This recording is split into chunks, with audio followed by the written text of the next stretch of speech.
इस वीडियो में हम डिस्कस करने वाले हैं फार्मा। ठीक है, तो बेसिक से पहले स्टार्ट करते हैं, फिर उसके बाद एडवांस में जाएंगे। तो बेसिक है ये फार्माकोलॉजी क्या होता है, फार्माकाइनेटिक और फार्माडायनेमिक्स। ठीक है, फार्माकोलॉजी में हम दो चीज़ें स्टडी करेंगे, पहला काइनेटिक और दूसरा डायनेमिक। यही सबसे ज़्यादा इम्पॉर्टेंट है। तो काइनेटिक का मतलब क्या होता है, काइनेटिक का मतलब होता है effect of body on drug, यानी कि बॉडी पे ड्रग का क्या असर हो रहा है। ठीक है, effect of body on drug. उसके बाद effect of body on drug, यानी बॉडी का क्या इफ़ेक्ट है ड्रग पे, और डायनेमिक्स में क्या है ड्रग का बॉडी पे। ठीक है, ये है इसका मतलब। तो अभी समझ नहीं आया होगा, जब इसको फर्दर और डिस्कस करेंगे तब समझ में आएगा। तो देखो फार्माकाइनेटिक्स की बात करते हैं। सबसे पहले हमने देखा फार्माकाइनेटिक्स का क्या है, effect of body on drug, यानी बॉडी का क्या इफ़ेक्ट है ड्रग पे। ठीक है, उसके बाद इसमें 4 चीज़ें होती हैं, ADME, that is absorption, distribution, metabolism and excretion. ये चीज़ें देखने को मिलती हैं। ठीक है, एब्जॉर्प्शन का मतलब क्या है कि ऑर्गन टू ब्लड, हमें सबसे पहले क्या देखने को मिलेगा कि ऑर्गन से ब्लड में। ठीक है, और डिस्ट्रीब्यूशन में क्या है, ब्लड टू ऑर्गन है। फिर मेटाबॉलिज्म एंड देन एक्सक्रीशन। इस तरीके के शॉर्ट पॉइंट में अगर हम याद करेंगे तो ज़्यादा समझ में आएगा। फर्दर हम इसको और एक्सप्लेन करेंगे अभी। तो सबसे पहला आता है एब्जॉर्प्शन, यानी कि डाइजेशन के बाद क्या आता है, एब्जॉर्प्शन आता है। यहाँ पे एब्जॉर्प्शन से पहले एक और चीज़ है, डेट इज़ डाइजेशन, जिसको ऐसा मतलब लिखना ज़रूरी नहीं है बट बता दिया है। तो जब आपने कोई भी चीज़ खाई, फॉर एग्जांपल एक ड्रग ली आपने ओरल रूट से, वो कहाँ गई, आपके माउथ से होते हुए ईसोफेगस में गई। ईसोफेगस से आता है हमारा स्टमक, स्टमक में जाएगी, फिर duodenum and small intestines, large intestine, and बाद में वो आउट हो जाएगी रेक्टम से। ठीक है, तो ऐसा तो है नहीं कि दवाई खाई और वो सीधे रेक्टम से आउट, कुछ पोर्शन जो है वो क्या होगा, एब्जॉर्ब होगा थ्रू ब्लड, है ना, चीज़ें ब्लड में जाएंगी। तो हम एब्जॉर्प्शन को कह सकते हैं it is a process in which drugs move from organ to blood. इसीलिए तो मैंने ऑर्गन टू ब्लड लिखा है, यानी एक ऑर्गन से ब्लड में जा रही है। स्टमक से कहाँ गई, ब्लड में गई। ठीक है, फर्दर वो फिर जहाँ जाना है उसको वहाँ से फर्स्ट पास मेटाबॉलिज्म होगा। ठीक है, लीवर पे जाएगी, लीवर से अगर पास हो गई तो ठीक है, उसके बाद जहाँ पे इफ़ेक्ट है वहाँ पहुँच जाएगी, उसको भी पढ़ेंगे हम। तो एब्जॉर्प्शन में क्या है कि ऑर्गन से ब्लड में होता है, एब्जॉर्प्शन का होता है ऑर्गन से ब्लड में, लेकिन डिस्ट्रीब्यूशन कहाँ होता है, ब्लड टू ऑर्गन होता है। पहले आपके पास ऑर्गन में ही आई, उसके बाद ब्लड में गई। ठीक है, अब ब्लड से जाएगी कहाँ, वापस से टारगेट ऑर्गन पे।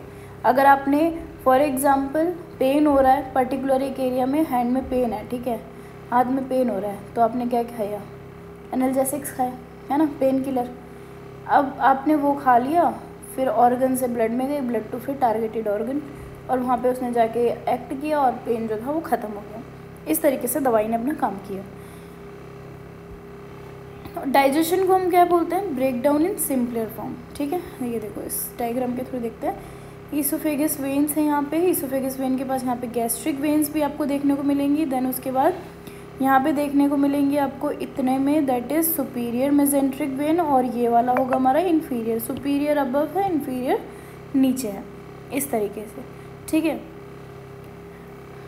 फिर यहाँ पे कुछ वेन्स होती हैं, ईसोफेगल वेन्स, केवल यही वेन्स जो होती हैं जिनके पास न्यूट्रिशन होता है। ठीक है, only these veins have nutrition. Gastric when, जिसमें से होगी gastric when, splenic when, superior mesenteric, inferior mesenteric and cystic when. तो अगर वेन पूछ लेना तो 5 ही वेन है। ठीक है, ये 5 वेन्स हैं जिनको आपको याद कर लेना है। ईसोफेगल वेन जो होती है वो कहाँ ओपन होती है, गैस्ट्रिक वेन में ओपन होती है, इस तरीके से। फिर ये हमारा ड्रग का सर्कुलेशन है कि देखो ये क्या है, हमारा वेना कावा है, और ये क्या है, हमारी हेपेटिक वेन है।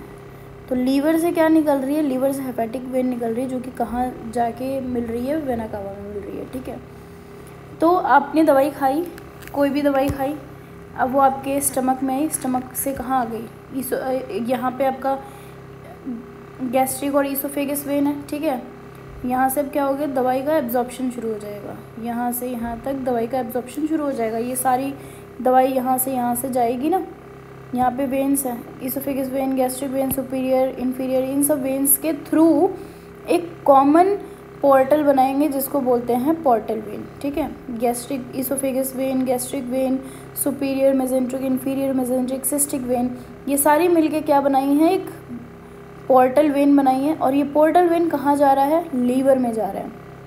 ठीक है, पोर्टल वेन की ओपनिंग कहाँ हो रही है, लीवर में हो रही है। अब जो पीसीएम यहाँ से आपने खाई थी 500 mg, कुछ तो HCl में डिस्ट्रॉय हो गई, फॉर एग्ज़ाम्पल 100 mg डिस्ट्रॉय हो गई। फॉर एग्ज़ाम्पल कितनी बची, 400 mg बची, तो यहाँ पे कितनी आई, 400 mg आ गई दवाई। अब वो फर्दर कहाँ मूव हुई, 400 mg कहाँ आया, लीवर में आया। अब लीवर ने बोला मुझे भी घूस चाहिए, उसने भी 100 mg खा लिया, लीवर ने 100 mg घूस ले ली। तो अब दवाई कितनी बची है, अब दवाई बची है 300 mg। तो ये जो 300 mg है through hepatic when, vena cava, और ये वेना कावा में कनेक्ट होगी। ठीक है, बाकी फर्दर ये जो लेग्स में सप्लाई हो रही है, हैंड में हो रही है, जहाँ भी जो भी उसका फंक्शन है वो हर चीज़ को नापते हुए पर्टिकुलर उस जगह चली जाएगी। ठीक है, फॉर एग्ज़ाम्पल लेग में पेन हो रहा था, पैर में दर्द हो रहा है, तो ये हेपेटिक वेन से कहाँ जाएगी, वेना कावा में, और फिर उसके बाद वो फर्दर लेग्स में जो नर्व सप्लाई कर रही है, सॉरी वेन सप्लाई कर रही है, उसके थ्रू वहाँ पे टारगेटेड उस पर चली जाएगी। और कितना आया, लेकिन 300 mg आया। ठीक है, 100 mg किसने खा लिया, HCl ने खा लिया, और 100 mg किसने खा लिया, इस लीवर ने खा लिया। बचा कितना, 300 mg। तो 500 mg में से 300 mg ही थी जो मेन दवाई उसको लगी है। तो अब आप देख रहे हो, जो आप पीसीएम खा रहे हो, एग्जाम्पल पीसीएम का ले रहे हैं क्योंकि बहुत कॉमन दवाई है और इजी टू अंडरस्टैंड है। तो आप पीसीएम इनका इंटेक कर रहे हो तो आप 500 mg लेते हो। तो अगर ये पूछ दे आपसे कि 500 mg लिया है तो क्या पूरा एग्जैक्ट वो उतना ही मतलब रिक्वायर्ड अमाउंट है, क्या वो सारा ही टोटल लग रहा है, नहीं, टोटल पूरा 500 mg टारगेटेड ऑर्गन के पास नहीं पहुंचता है, उसके पास कट पिट के चीज़ें पहुंचती हैं। ठीक है, तो इसीलिए कहते हैं कि कोई भी पीसीएम, अब आप एक और चीज़ बहुत इंपॉर्टेंट बता रही हूँ, एक चीज़ देखना, पीसीएम की ना बहुत सारी कंपनी देखी होंगी आपने, बहुत सारी कंपनी, सिप्ला उनमें से एक है, वन ऑफ देम सिप्ला है ना, जो पीसीएम का निर्माण भी कर रही है। तो अब सिप्ला जो चार्ज कर रही है वो आपको एक पीसीएम का फॉर एग्ज़ाम्पल 80 रुपये ले रही है, 100 रुपीज़ ले रही है। ठीक है, 100 लेके चलते हैं। और ऐसी कोई महालक्ष्मी कंपनी करके है, वो आपसे सिर्फ कितना ले रही है, 50 रुपये ले रही है पीसीएम का। अब आप कहोगे सेम पीसीएम है भाई, यही पीसीएम महालक्ष्मी वाले 50 रुपये में दे रहे हैं और यही पीसीएम सिप्ला वाले 100 रुपये में दे रहे हैं, तो इंसान कहेगा मैं महंगी चीज़ क्यों लूँ, सीधे आधे दाम की ले लेता हूँ। लेकिन अब यहाँ पे ही झोल होता है। अब ज़रूरी नहीं है कि सिप्ला बहुत ही ज़्यादा अच्छी है, टॉप है, तो हम उसको ही प्रेफर करें, बट सिप्ला अच्छी है वैसे रियलिटी में। बट ऐसी कंपनी जैसे महालक्ष्मी आज तक हमने नहीं सुनी, सिप्ला का हमने नाम सुना है कि हाँ ये बहुत अच्छी दवाइयाँ प्रोड्यूस कर रहे हैं, बना रहे हैं, मैन्युफैक्चरिंग अच्छा है इनका। अब क्यों है, वो जो टैबलेट है, जो पीसीएम है, इसमें कोटिंग कर रखी है कि HCl में कम डिस्ट्रॉय हो और लीवर इसे कम खाए, है ना। HCl और लीवर ही तो है, और ये जो लीवर से जो पास होके जा रही है दवाई, इसी को तो फर्स्ट पास मेटाबॉलिज्म कहते हैं। हर दवाई को ये पास करके ही जाना है, ठीक है, उसके बाद ही वो जा पाएगी। आप कोई भी दवाई इनटेक करोगे वो लीवर के पास जाएगी ही जाएगी। ऐसा नहीं हो सकता है कि उसका मन किया हम लीवर से ना जाके डायरेक्ट ब्लड में चले जाएंगे, नहीं होगा ऐसा, ठीक है। क्योंकि ये जो वेन्स हैं ये क्या बनाती है, पोर्टल वेन बनाती हैं, जो कि ओपन ही कहाँ होती हैं, लीवर में होती है, और फिर लीवर के बाद वो बाकी बॉडी में सर्कुलेट होता है उसके टारगेट ऑर्गन पे, ठीक है। तो ये ये देखो, अब यही चीज़ यहाँ पे लिखें कि सारी वेन्स कंबाइन होंगी और एक कॉमन वेन बनाएंगी जिसका नाम है पोर्टल वेन, जो कि कहाँ ओपन होंगी, लीवर में, ठीक है। यहाँ पे nutrition absorption take place, excretion carries all waste from hepatic vein open into vena cava, vena cava में ओपन होगा और फर्दर ऑर्गन्स पे जाएगा। तो आई होप आपको ये समझ में आ गया होगा। इसी को हम फर्स्ट पास मेटाबॉलिज्म कहते हैं, ठीक है। अब ये नाम से तो लगता है कि यार कितना ही मुश्किल होगा, क्या ही तोप होगा जो समझ नहीं आता है, बट अब मैं उम्मीद करती हूँ कि आपको समझ में आ गया होगा जो ये वेन्स होती हैं ये सारी कहाँ कनेक्ट हो रही हैं, आपके लीवर में हो रही हैं जाके थ्रू पोर्टल वेन,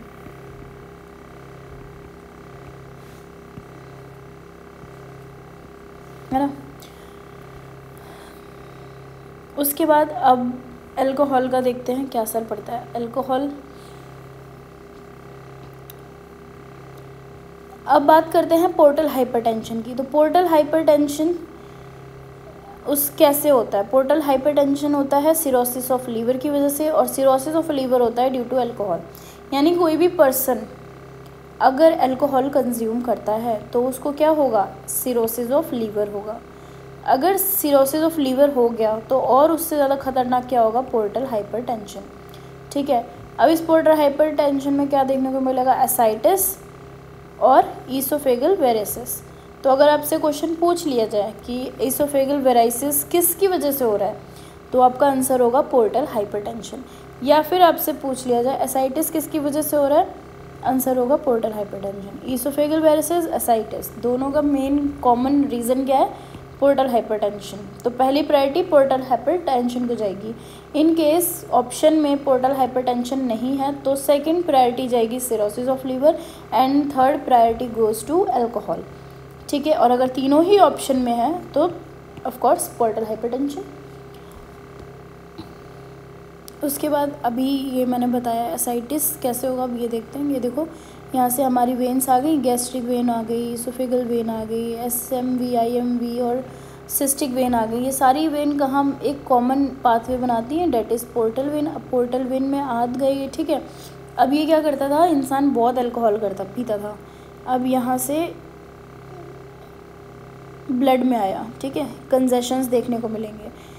अब इसकी वजह से क्या देखने को मिलेंगे, कंजेशन देखने को मिलेंगे, पोर्टल वेन में जाएगा। तो ये जो कंजेशंस हैं ये क्या हैं, ये प्लाज्मा है, ठीक है। ये जो इस पोर्टल वेन में आपको येलो कलर का देखने को मिल रहा है, these are plasma coming out from vein, जो कि वेन से आ रही हैं, ठीक है। अब इंसान क्या कर रहा था, अल्कोहल ले रहा था बहुत ज़्यादा अमाउंट में, लीवर क्या हो गया, उसका फेल कर गया लीवर, ठीक है। प्लाज्मा का अमाउंट पोर्टल वेन में ऑलरेडी देखने को मिल रहा है, जो कि अब क्योंकि लीवर ख़राब हो चुका है उसका अल्कोहल की वजह से, तो अब क्या होगा, क्या चीज़ें देखने को मिलेंगी, जो पेरिटोनियल कैविटी है वहाँ पे ये प्लाज्मा सिक्रीट होने लग जाएगा, ठीक है। पेरिटोनियल कैविटी पता है ना, एब्डोमेन में एक पेरिटोनियल कैविटी प्रेजेंट होती है जो कि सारे ऑर्गन्स को अच्छे से समेट के रखती है ना। तो ये जो पेरिटोनियल कैविटी है जो एब्डोमेन में है, यहाँ पे क्या होने लग जाएगा, अब ये इकट्ठा होने लग जाएगा, जिसकी वजह से उस इंसान का पेट बहुत मोटा देखने को मिलेगा, है ना, एडीमा टाइप देखने को मिलेगा। तो उसी वो जो फ्लूइड भर रहा है वो वही क्या है, एसाइटिस है, ठीक है। Fluid filled in peritoneal cavity is known as ascites. और फर्स्ट पास मेटाबॉलिज्म तो मैंने अभी आपको समझा ही दिया है कि फर्स्ट पास मेटाबॉलिज्म क्या था। ये सारा लीवर के पास जाएगा, लीवर ने 100 mg घूस खा ली, उससे पहले 100 mg तो आपका वहाँ पे डिस्ट्रॉय हो गया था, 300 mg बचा, वो वेना कावा से होते हुए फर्दर बॉडी में रेगुलेट हो जाएगा। यही था हमारा फर्स्ट पास मेटाबॉलिज्म। उसके बाद बायो अवेलेबिलिटी क्या होती है, बायो अवेलेबिलिटी वो जो 300 mg बचा था, हर जगह अपना घूस दे के आया था, HCl ने थोड़ा घूस खा लिया, लीवर ने थोड़ा घूस खा लिया, तो घूस खाने के बाद जो एग्जैक्ट अमाउंट बचा था 300 mg बचा था, जो कि टारगेट ऑर्गन के पास जाने वाला है अमाउंट, उसी को हम बोलते हैं बायो अवेलेबिलिटी। यानी कि आपने लिया तो 500 mg था, लेकिन क्या 500 का 500 mg टारगेटेड ऑर्गन पे जाएगा, नहीं जाएगा, कुछ कट पिट के जाएगा। तो जो कटा पिटा अमाउंट है वही हमारा क्या है, अवेलेबल अमाउंट, बायो अवेलेबिलिटी उसी को कहते हैं, ठीक है। ये वही चीज़ यहाँ पे लिखी है। उसके बाद in oral route always drug given into higher amount due to first pass metabolism, इसीलिए हम PCM 500 mg लेते हैं। हालांकि इतनी रिक्वायरमेंट नहीं होती है, बट लेते ही इसलिए क्योंकि फर्स्ट पास मेटाबॉलिज्म में उसका कुछ अमाउंट ऑफ mg लूज़ होने वाला है। NTG जिसे हम बोलते हैं नाइट्रोग्लिसरीन, उसे हम कभी भी ओरल रूट से नहीं देते हैं, क्योंकि लीवर जो है वो NTG का भूखा है, नाइट्रोग्लिसरीन का। वो क्या करेगा, सारा NTG एब्जॉर्ब कर लेगा, और जो टारगेटेड ऑर्गन के पास जाना होगा वो बिल्कुल भी नहीं देगा, ज़ीरो जाएगा। यानी कि अब नाइट्रोग्लिसरीन ओरल रूट से कंज्यूम करो, लीवर पूरा खा जाएगा, पूरा गटर जाएगा, डकार जाएगा सॉरी। तो इसीलिए कभी भी एनटीजी को हम ओरल रूट से नहीं देते हैं, क्योंकि फर्स्ट पास मेटाबॉलिज्म तो होगा ही होगा। कोई भी ड्रग खाओ आप, कोई भी ओरल रूट से लोगे तो फर्स्ट पास मेटाबॉलिज्म से उसे गुजरना ही पड़ेगा, ठीक है। उसके बाद बायो अवेलेबिलिटी बता दिया है, varies upon different drug company पे भी वेरी करता है। अभी जैसे बताया, एक सिप्ला है, एक महालक्ष्मी है। महालक्ष्मी हमने सुनी नहीं, अभी उठ के आई है, सस्ती दवाई दे रही है, उसने कोई कोटिंग वगैरह कुछ नहीं कर रखी है, और सस्ती दवाई बेच रही है। अब कैसे? क्योंकि उसने क्या किया था, कोटिंग अच्छे से नहीं की है। सिप्ला वालों ने कोटिंग कर रखी है कि लीवर कम खाए, लीवर कम खाएगा तो ज़्यादा अमाउंट ऑफ ड्रग पहुँचेगा वहाँ तक, तो इसी वजह से दवाई महंगी और सस्ती होती है। आप कहोगे सॉल्ट की कंपोजिशन तो सेम है, लेकिन उसको बनाने का जो तरीका है, उसमें जो कॉस्टिंग आ रही है वो सेम नहीं होती है, जिसकी वजह से दवाई फिर बोलते हैं ना कि ये दवाई असर नहीं कर रही, वो दवाई असर नहीं कर रही, बट सॉल्ट का कंपोजिशन सेम है, बट कंपनी डिफरेंट होती है। तो कंपनी बहुत अहम रोल प्ले करती है, जो कि लोगों को देखना चाहिए। ये चीज़ें आजकल लोगों को नहीं पता है, तो आप अवेयर करो उन लोगों को, है ना। फिर उसके बाद बात करते हैं side effects never seen in brain due to BBP. अब आप देखो, आपने दवाई खाई, पीसीएम खाया, पीसीएम क्या है, पूरी बॉडी में नापते हुए आएगा, लीवर से जाएगा वेना कावा के थ्रू, पूरी बॉडी में नापेगा जाके, हेलो हाई, सारे ऑर्गन्स को हेलो हाई करते हुए, लेग में पेन था तो लेग तक पहुंचेगा, ठीक है। लेकिन एक हमारा ऑर्गन ऐसा है, ब्रेन, एक हमारा ब्रेन ऐसा है जिसको कोई दवाई पार नहीं कर सकती।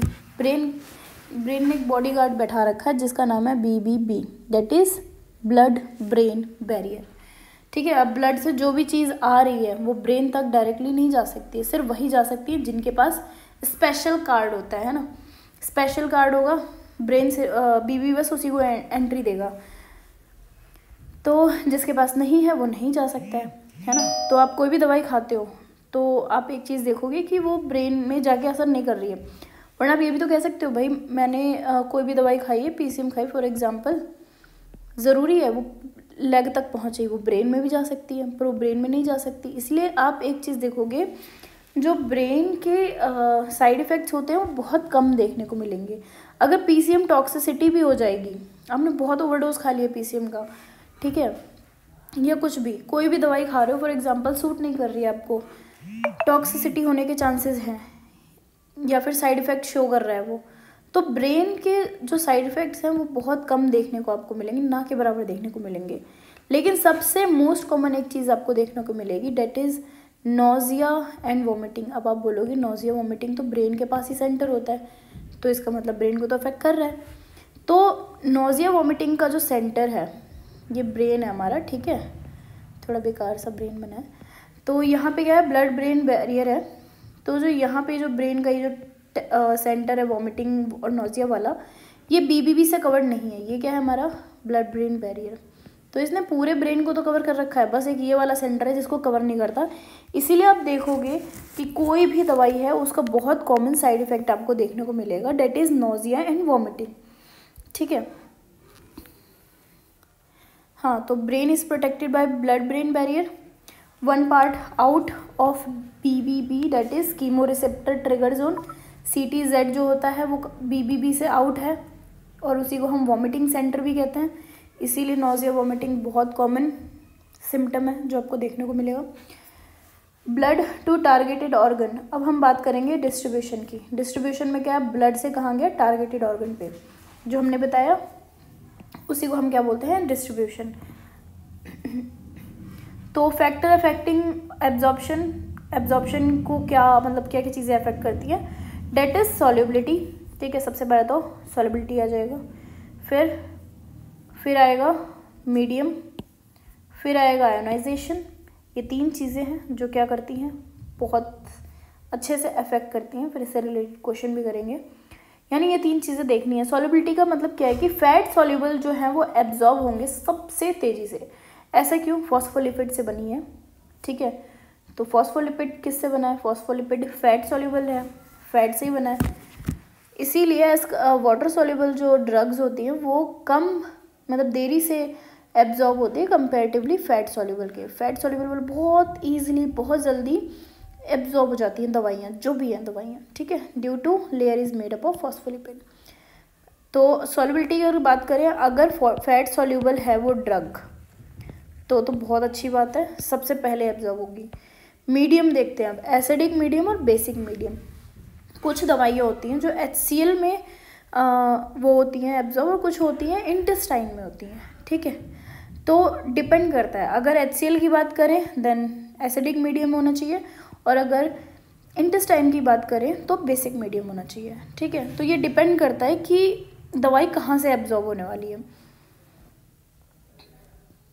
अगर मान लो HCl की नीड है एक्टिवेट होने के लिए, लेकिन मीडियम बेसिक है, तो फिर दवाई उतना अच्छे से वर्क नहीं करेगी। आयोनाइजेशन की बात करें तो फैट सॉल्युबल जो होता है नॉन आयोनाइज्ड होता है और एब्जॉर्ब क्विकली इन बॉडी। तो जितने भी नॉन आयोनाइज्ड ड्रग्स हैं वो एब्जॉर्ब होंगी बॉडी में बहुत जल्दी कंपैरेटिवली आयोनाइज्ड के, ठीक है। तो those drug easily gets ionised, absorption time more, यानी कि जो बहुत जल्दी आयोनाइजेशन में शो कर देते हैं, आयोनाइज्ड हो जाते हैं, वो क्या करते हैं, उनका जो एब्जॉर्प्शन है वो बहुत लेट होता है। तो हमें 3 कैटेगरी देखनी है। एक तो मीडियम देखना है कि HCl में हो रहा है तो गैस्ट्रिक में अच्छा एब्जॉर्प्शन होगा, और बेसिक मीडियम में तो इंटेस्टाइन में होगा। मीडियम आपने देख लिया, ठीक है। दूसरा क्या होना चाहिए, फैट सॉल्युबल होना चाहिए। और तीसरा हमने क्या बोला कि नॉन आयोनाइज्ड होनी चाहिए। नॉन आयोनाइज्ड होगी तो ये क्या है, एक अच्छी ड्रग की क्वालिटीज़ हैं। एक अच्छी ड्रग की क्या है, ये क्वालिटीज़ है। तो इन क्वालिटीज़ को याद कर लो। और अब क्वेश्चन पूछते हैं, देखते हैं आप क्या मतलब आंसर बताते हो। खैर उसका आंसर तो मैं अभी इस वीडियो में बता ही दूंगी, बट या फिर ऐसा करते हैं मैं नहीं बताती हूँ, नेक्स्ट वीडियो जब आएगी उसमें मैं एक्सप्लेन करूँगी। तब तक आप कमेंट बॉक्स में इनके आंसर्स लिख देना और चेक करेंगे कि किसके कितने सही हैं। तो पहला क्वेश्चन है कि which drug absorbs more in stomach. तो आपको ना इनकी क्वालिटीज़ बतानी है, ठीक है। जल्दी से इनकी क्वालिटीज़ बता दो कि स्टमक में, अब मैं पूछ रही हूँ आपसे कि कौन सी ड्रग है जो बहुत इजीली एब्जॉर्ब होगी, क्या क्वालिटीज़ होनी चाहिए, तीनों चीज़ें मेरे को बतानी है। और दूसरा एक और क्वेश्चन है जो कि नोट डाउन कर लो और इसका आंसर कमेंट में लिख देना। Which drug absorb more quickly in intestine. तो अब आपको इसका आंसर भी बताना है। ये क्वेश्चन नंबर 2 है, ये क्वेश्चन नंबर 1 है। तो क्वेश्चन नंबर 1 और 2 के आंसर कमेंट बॉक्स में कमेंट कर दो जल्दी से। तो मिलते हैं नेक्स्ट वीडियो में, तब तक के लिए बाय बाय।